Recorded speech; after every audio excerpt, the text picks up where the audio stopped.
How's everybody doing today? Welcome back to another episode of the Banker Next Door. Today we are continuing the Lords of Easy Money series with part 13. And today we are going to be covering chapter 11. And so I'm going to get us started rolling here by bringing in my trusty PowerPoint. So the first thing I want to do is I want to do a quick review of chapter 10, just in case you missed that last episode. So the last chapter, we talked about basically the separation between the company Rexnord's leadership team and the rest of its workforce. We talked about how the leadership team went into these nice plush offices that they had built themselves, and they had basically removed themselves from the interaction with the day-to-day worker. And there was a very important reason for that, because of the next point here: financial engineering. You know, the role in the new economy created by the Federal Reserve under the ZIRP policy and the quantitative easing, thus pumping the economy full of cheap debt, thus stimulating a market full of just a tsunami of debt. And that basically you became financial engineers. They worked on managing the debt, using the debt to perform stock buybacks, to increase the stock price, to then reward the shareholders, reward the executives. And so the idea of, just managing the business and managing the profit and taking care of the workers, that became kind of a secondary consideration under this new economy, this new rule, as it were. Now, then we got into John Feltner, who was just, a regular worker in Rexnord's factories. And we talked about, generating the most profit that Rexnord possibly could for Apollo Management, which was their new owner.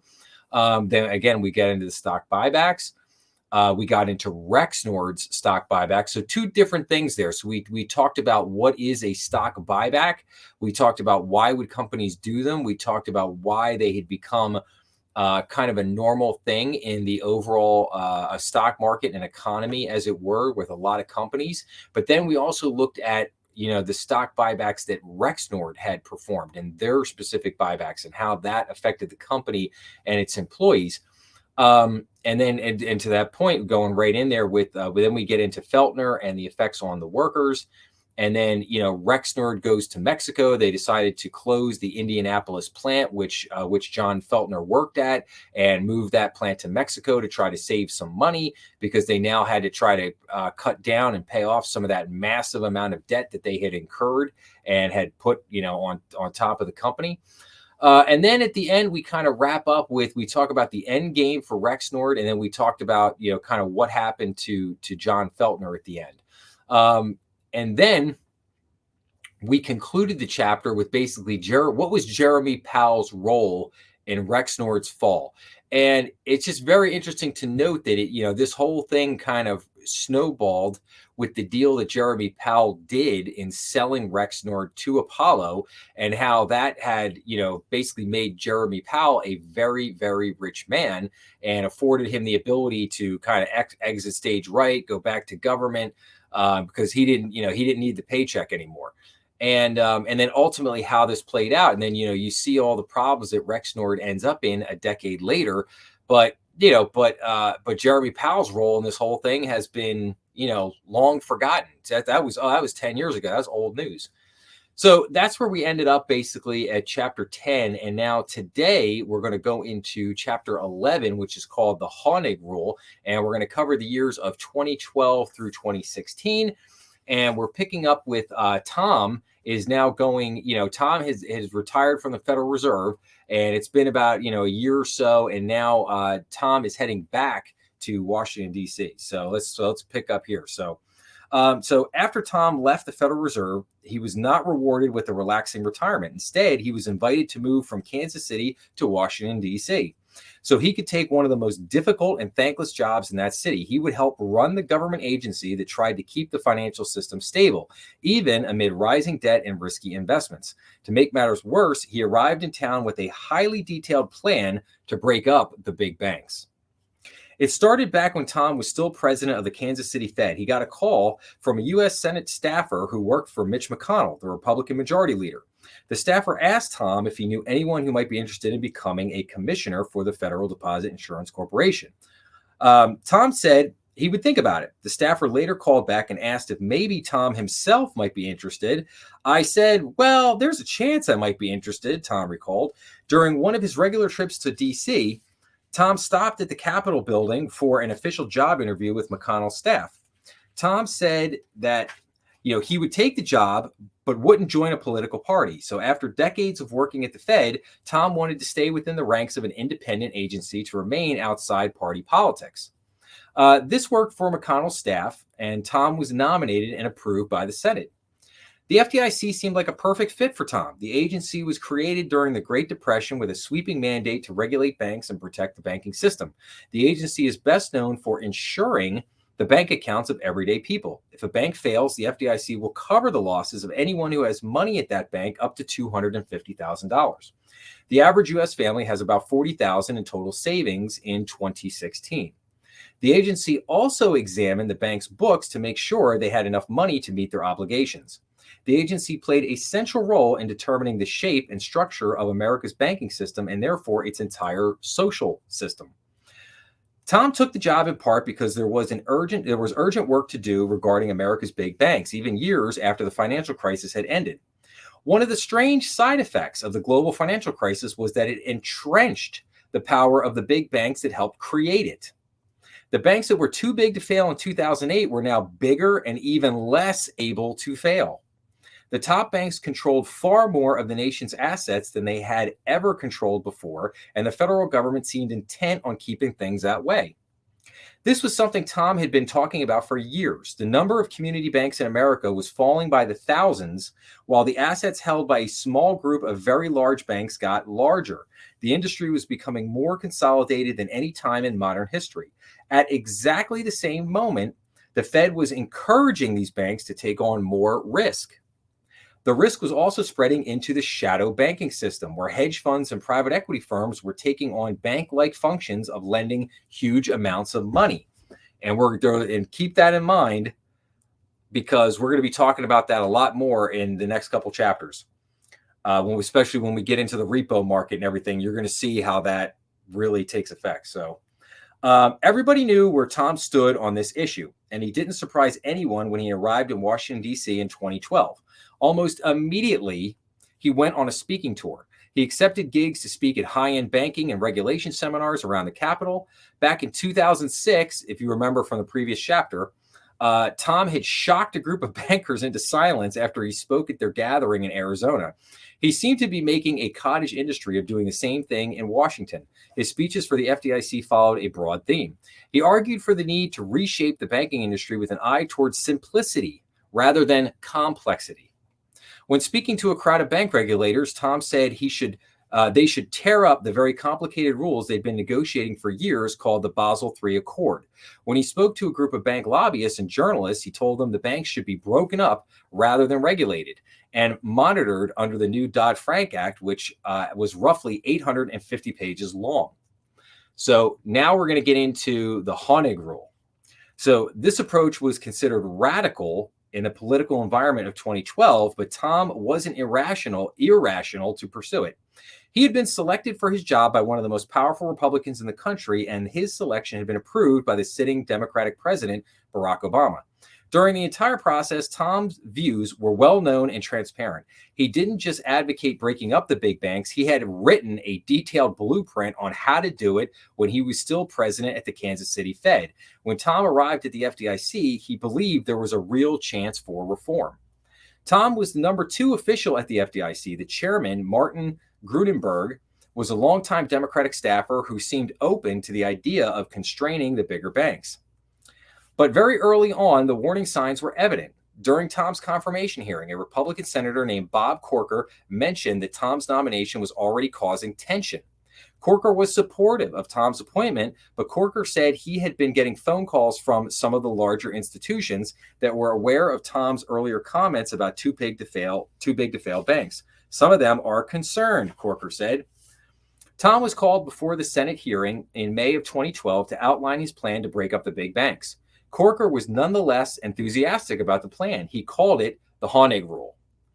If there was enthusiasm for the Honig rule, even among conservatives, it was fueled by the unsatisfying series of compromises on bank regulation that had been put in place after the crash of 2008. The banks had been allowed to remain as they were, but they would be subjected to new rules that would modify their behavior. This was in stark contrast to what the government had done during the Depression, which was the most recent comparable bank crisis.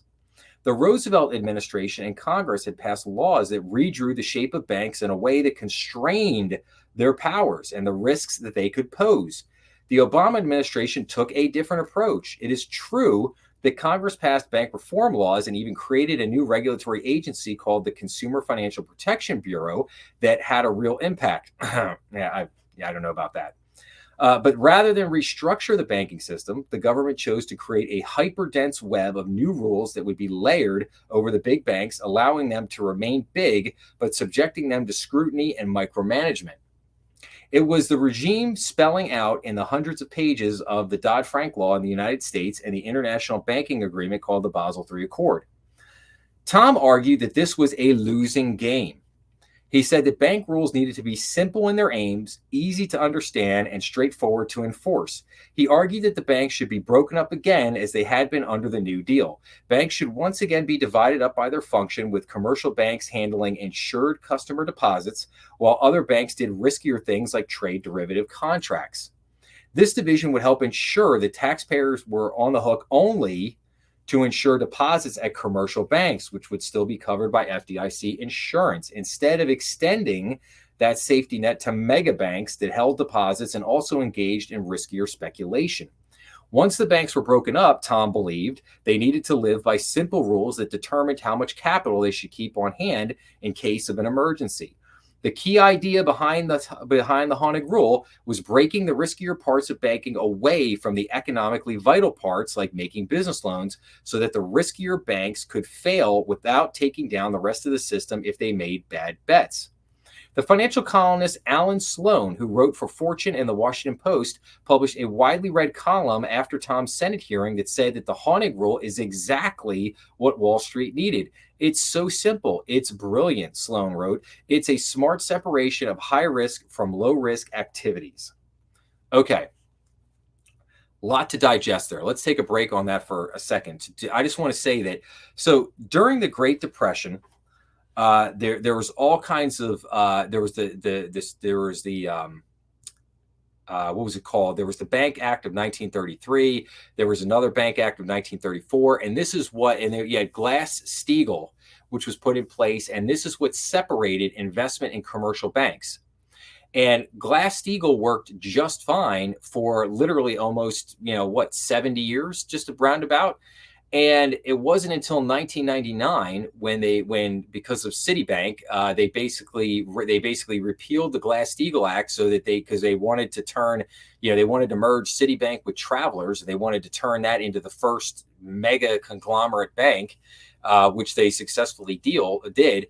But it was in the repeal of the Glass-Steagall Act that planted the seeds for the very financial crisis that would come 8 years later in 2007.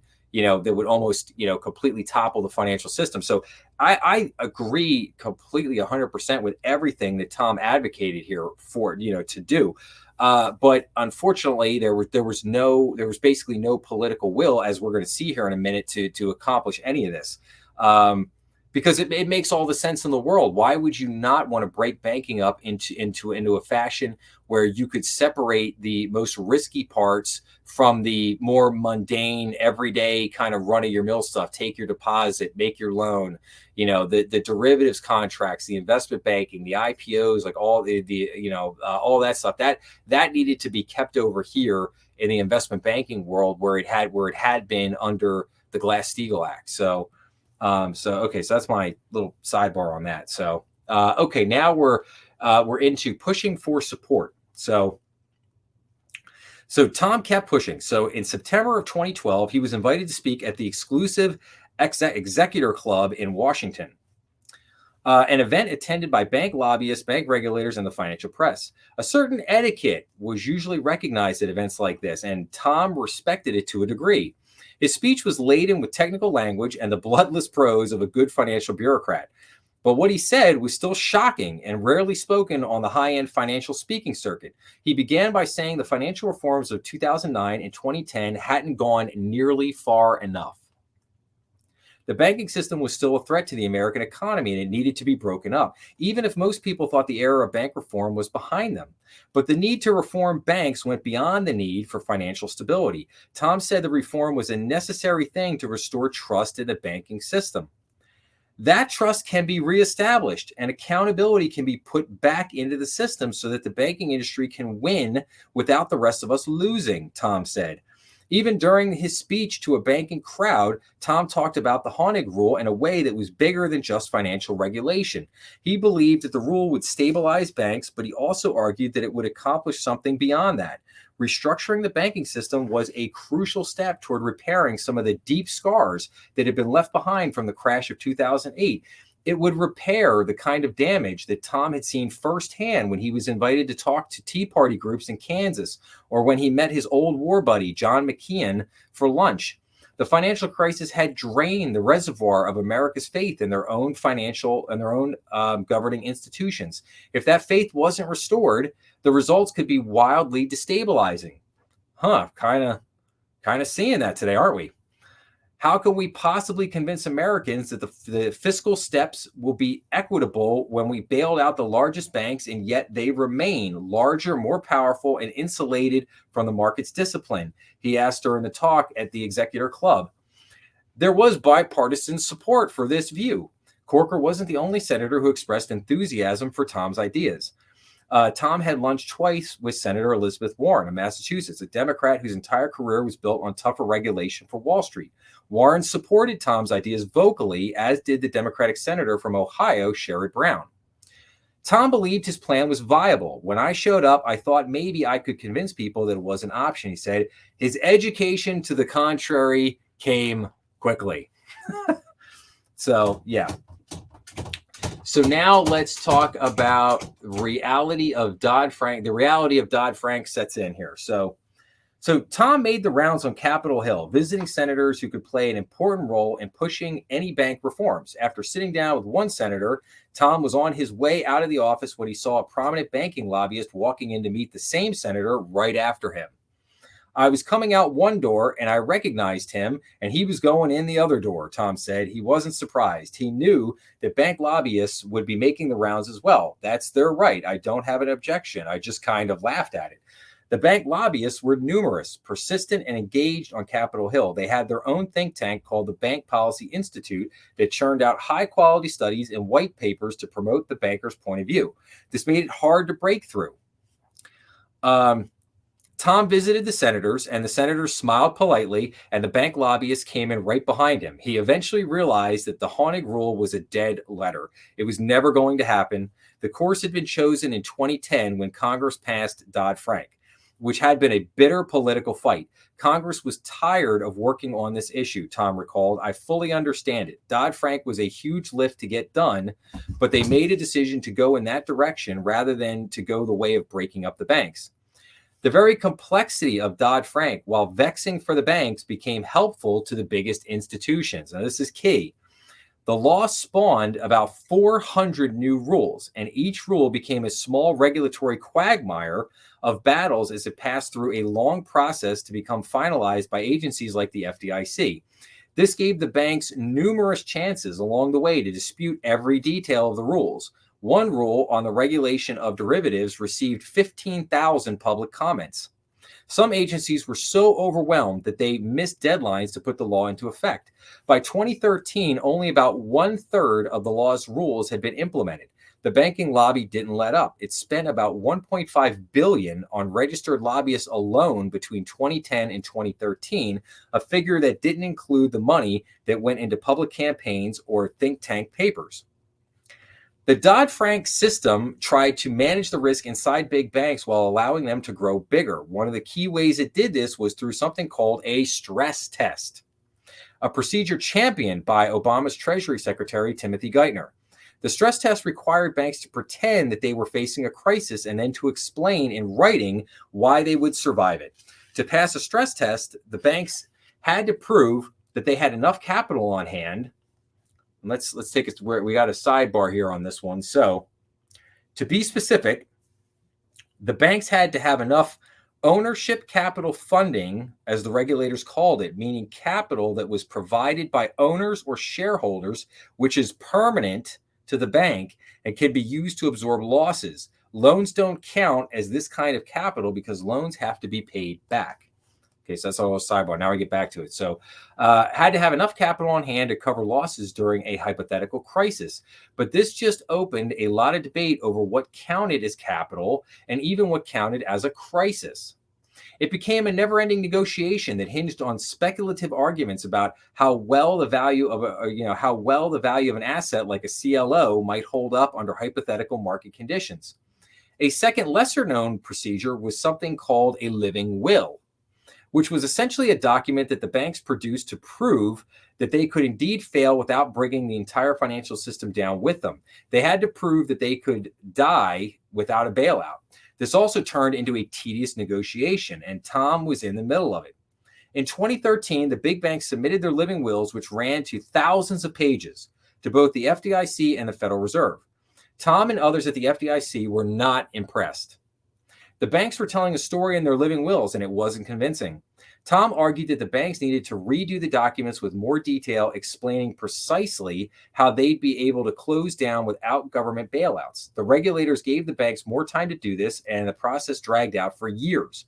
The banks submitted new living wills, and those wills were again rejected in August of 2014. In July of 2015, the banks resubmitted their plans, and in April 2016, the living wills were rejected once again. The process continued on. One group of people who seemed to have zero faith in the living wills were the Wall Street traders. In these circles, there seemed to be no pretense at all that living wills were anything more than political theater.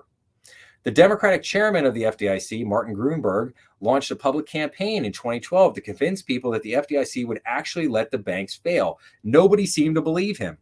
When asked about this prospect, Cornelius Hurley, director of the Center for Finance, Law, and Policy at Boston University, told American Banker magazine that markets are convinced that in the next crisis, the too big to fail banks will be bailed out just as they were in the last one. And yes, that is 100% true. So let's again take a pause for a second on this because there's a lot to unpack here. So Tom goes to this club. He makes this speech. He talks about building up the big banks. The banks unleash their massive lobbyist army, which they have a lot of. I've done a lot of lobbying myself in my day on behalf of banks. More so on the behalf of community banks. I think there's a big distinction there. I've done all of my lobbying on behalf of community banks, not the mega banks. And basically, after the financial crisis of 2008, we were left with the big four, JP Morgan, Wells Fargo, Citibank, and Bank of America. That's the big four in banking. You have a couple others that, US Bank, PNC, but there's a significant difference between the big four and everybody else. I mean, you're talking about $1 trillion balance sheets versus $1 billion balance sheets. And these four big banks, they control, the four of them together control almost, probably 70% of all of the deposits and bank assets in the country. I mean, it's amazing amount of money and power that those big four banks yield. And they are able to pay for a lot of lobbyists to, basically try to shut down, anything that comes up. And again, they are right. Dodd-Frank was a big fight, and it didn't go as they thought, perhaps as the politicians were thinking it was going to go. But again, I would also stress to people that, a lot of people don't really understand how the system works. In other words, Congress passes a law, but then it is left up to the regulators to interpret that law and to basically write out what the rules of that law are going to be. The lawmakers basically extract, they pass the law and throw it out there, and then they extract themselves from the process. And this gives them the ability. So when the regulators write the rule, and then constituents, companies, when they hate the rule when it comes out because they're like, wait a minute, that's not what the law was or what you intended it to be, then both sides get to, we're going to go in and change that to do something and blah, blah, blah. And it's like a merry-go-round. It just goes around and around. And, it gives the regulators a tremendous amount of leeway to just kind of make up in a certain respect whatever they want to make up. They're allowed to interpret the law however they deem to interpret it. And that just led to a lot of problems. And it talked about how Dodd-Frank, how like a third of it had been implemented.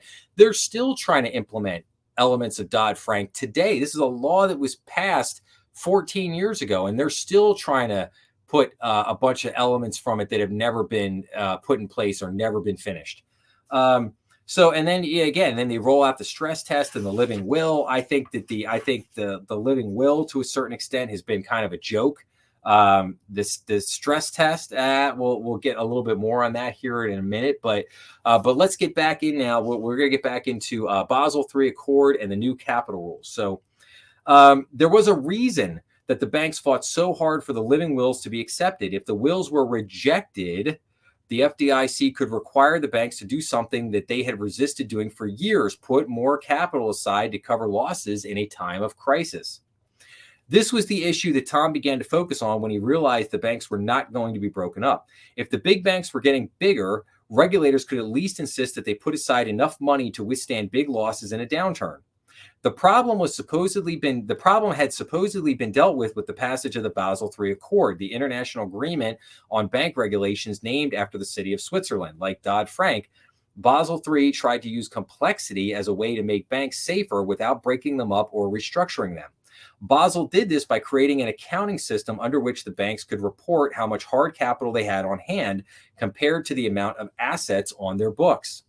The banks had to show that they had enough reserve capital to cushion the blow when asset values crashed during a downturn. This seems simple enough, but Basel let the banks use a risk-weighted formula to determine the value of their assets for regulatory purposes. Under that formula, a bank might be able to say that it didn't need to hold any capital against the debt of nations like Greece because government debt was considered so safe. It was such decisions that made Basel unworkable in Tom's view, and that made the banking system appear safer than it was. Risk-based capital measures are highly complex. There's no one that understands them, even the companies themselves. At least the CEOs of those companies often do not understand what goes into it, Tom said.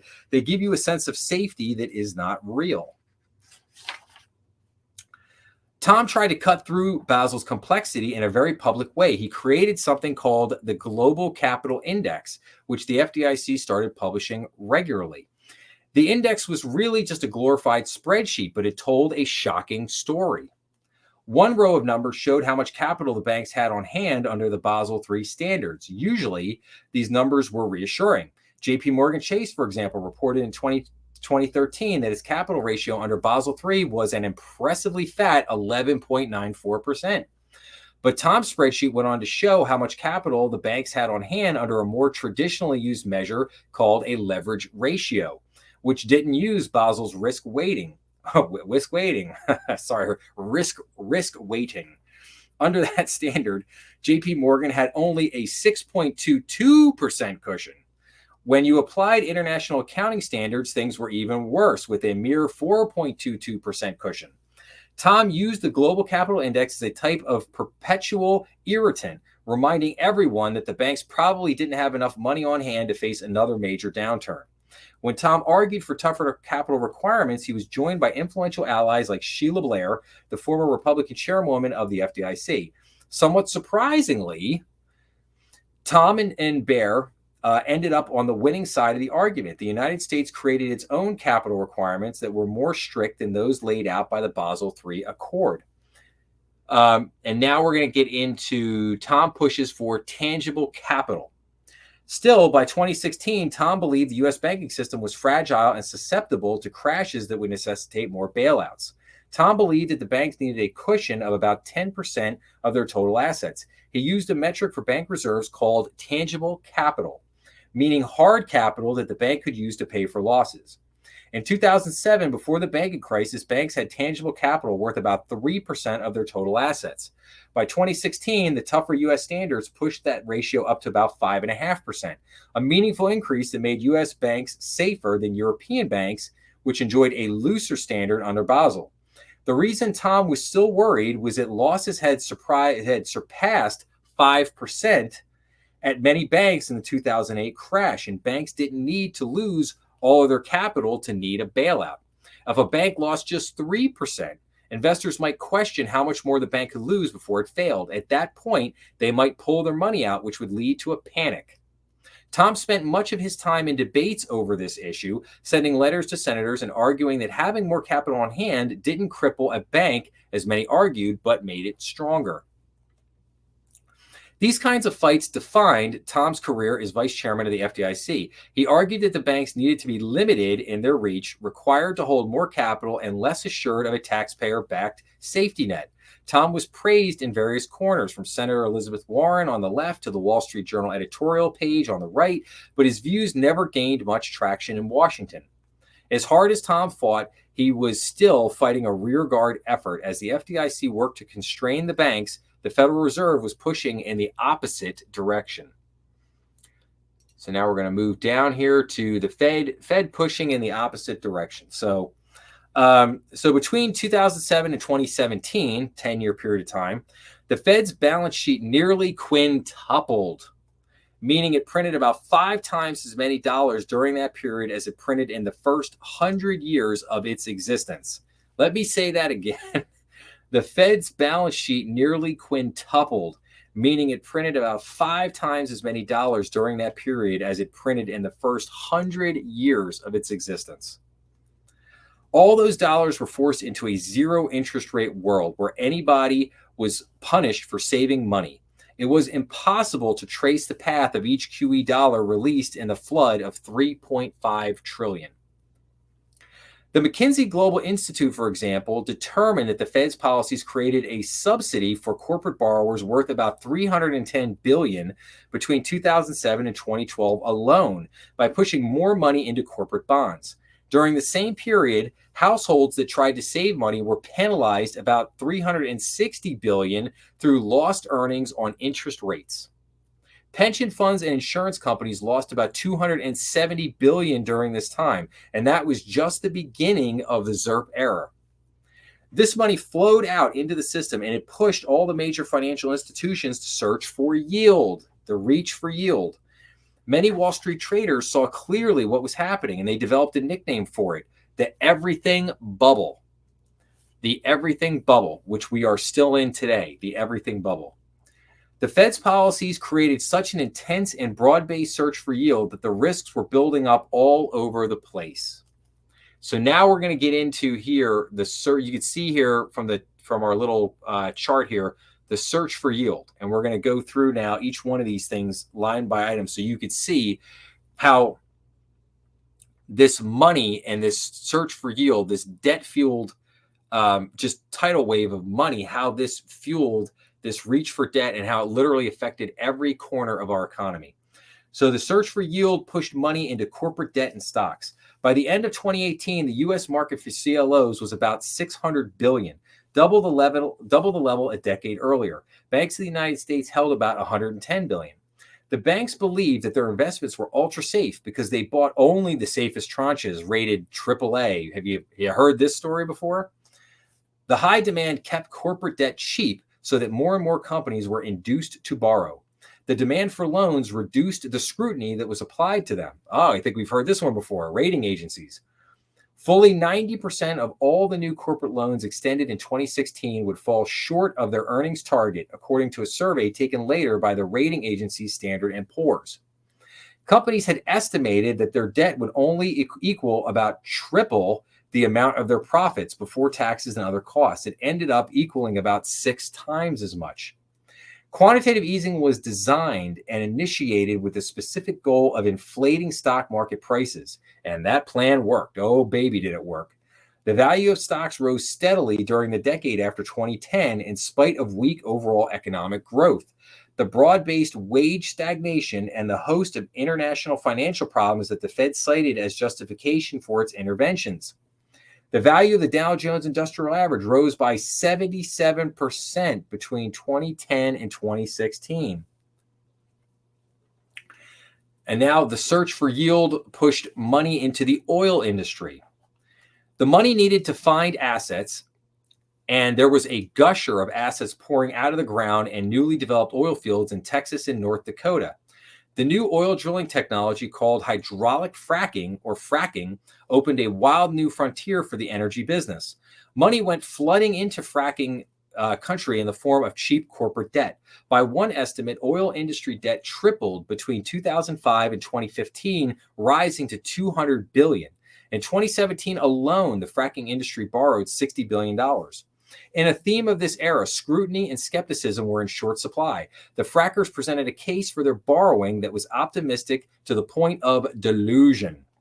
The frackers lost money in a large and very public way. Between mid 2012 and mid 2017, the biggest fracking exploration and production companies had a collective negative cash flow of $9 billion every quarter. The debt was extended to obscure companies with shaky financials to which traditional banks avoided lending. They borrowed millions of dollars at interest rates of about 10 or 11%. Wall Street investors didn't give the frackers money because the investors were stupid or because they believed wholeheartedly in the future production promises. They invested because the Fed was incentivizing them to invest. Thousands of wells were drilled across the country. So let's take a second. If you remember when I talked about the risk-free rate, the Fed, by doing the zero interest rate policy, they removed the risk-free rate from the system. So now, instead of having to come to a hedge fund and make sense about your investment and basically justify the return on your investment, they get to a point where anything, literally anything, is better than zero. If you come in and say, hey, I can return 5%, 7%, 8%, looks good to me, let's do it. And that's what happened. And that's how the Fed incentivized this. So now the search for yield pushes money into commercial real estate. So in 2013, a bond analyst named John Flynn was preparing for a wave of mortgage debt failure. He called this apocalyptic moment the wall of maturities. The wall he referred to was the moment when billions of dollars in commercial real estate bonds extended during the real estate bubble of 2006 were set to mature. This would be a moment of reckoning for the commercial real estate industry, spelling doom for irresponsible developers who borrowed money to build shopping malls, office parks, and factories when they had no realistic way of repaying the loans. This debt had been packaged up and sold as something called commercial mortgage-backed securities, or CMBSs. Flynn had worked around CMBSs for most of his career. He created and sold them. He rated them for a ratings agency, and he eventually started his own company to advise investors about them. This was why he knew about the wall of maturities.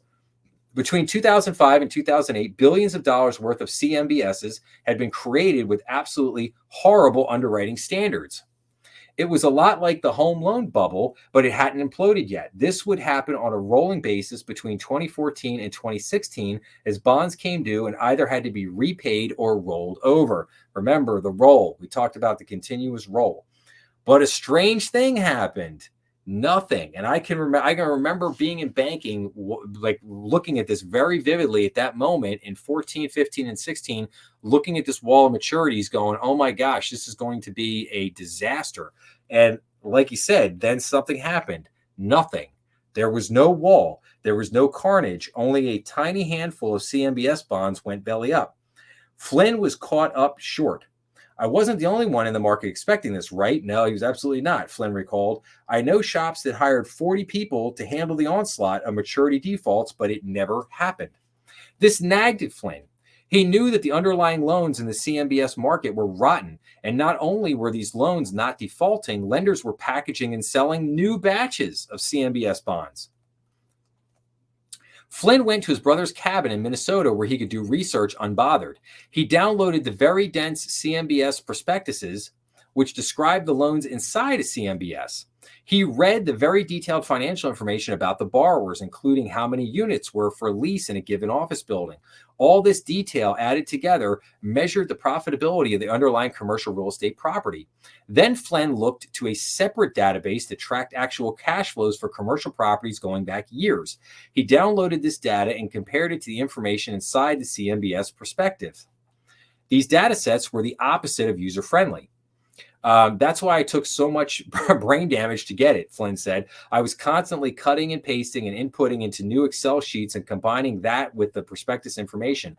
Eventually, he was able to build a database that compared the actual profitability of commercial properties with the profitability of the banks advised in their CMBS prospectuses.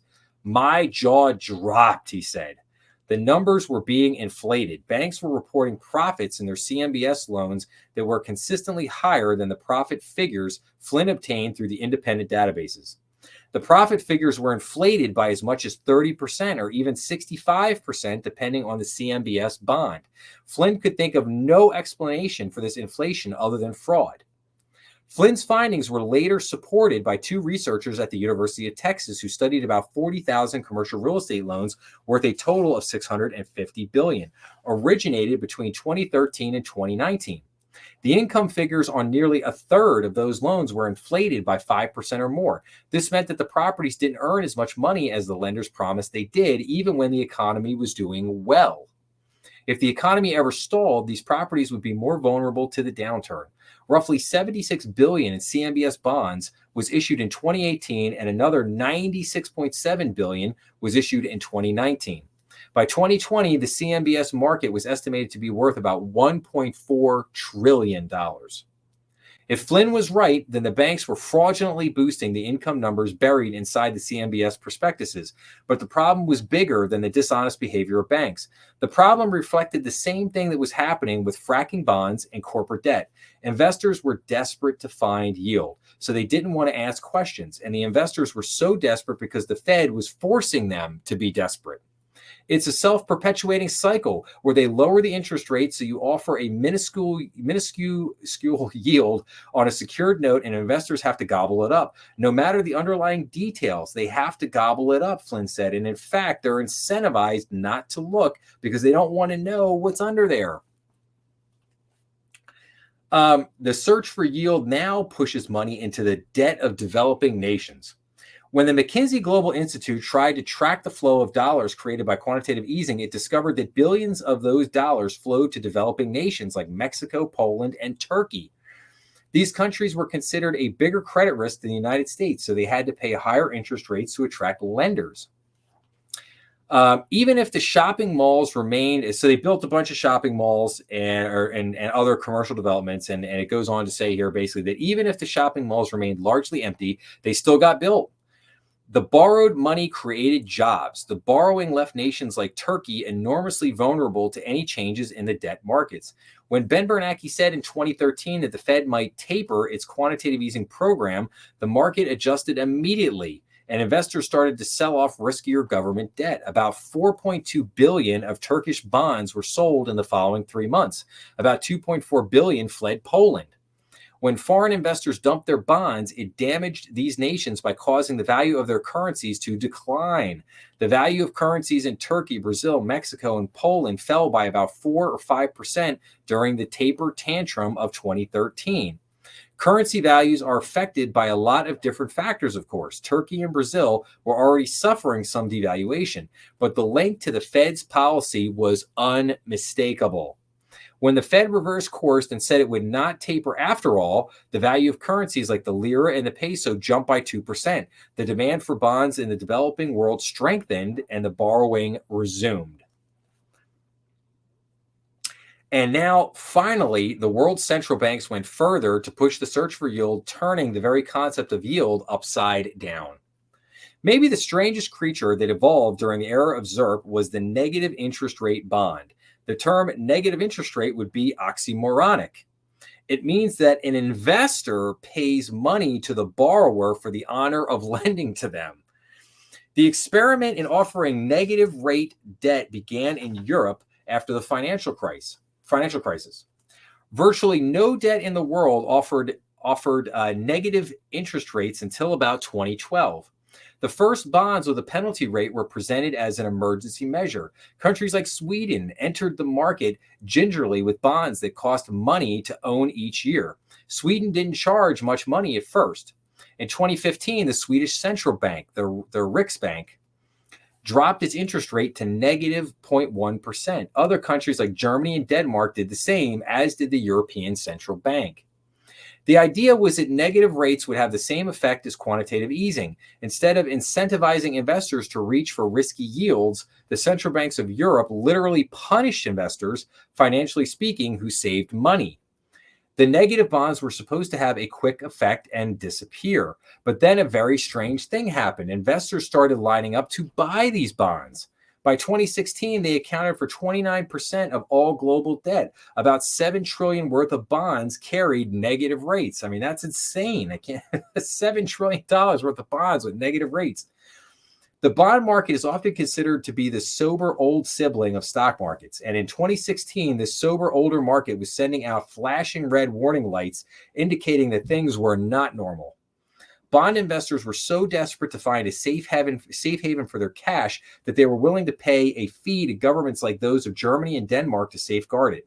When the New York Times reported on negative interest bonds in 2016, the paper interviewed Kathy A. Jones, a chief strategist at Charles Schwab. "It's all upside down," Jones told the newspaper. "Negative interest is hard to even think about. Our whole financial system is built the other way on positive interest rates. This is mind-boggling." And now we're going to wrap up with no illusions. So, in August of 2016, Tom seemed contemplative and sanguine, but he also seemed to possess absolutely no illusions about the limit of his accomplishments during 4 years in Washington. After all the fights and attempts at reform, the financial system remained too fragile to absorb a major shock, and the banks were still too big to fail. Now that the Fed had reshaped the financial markets, how could it ever withdraw its support? The world had reorganized itself in ways that would be painful to undo. Think about it, Tom said. You had 7 years of basically zero interest rates. Now, what happens in an economic system over 7 years?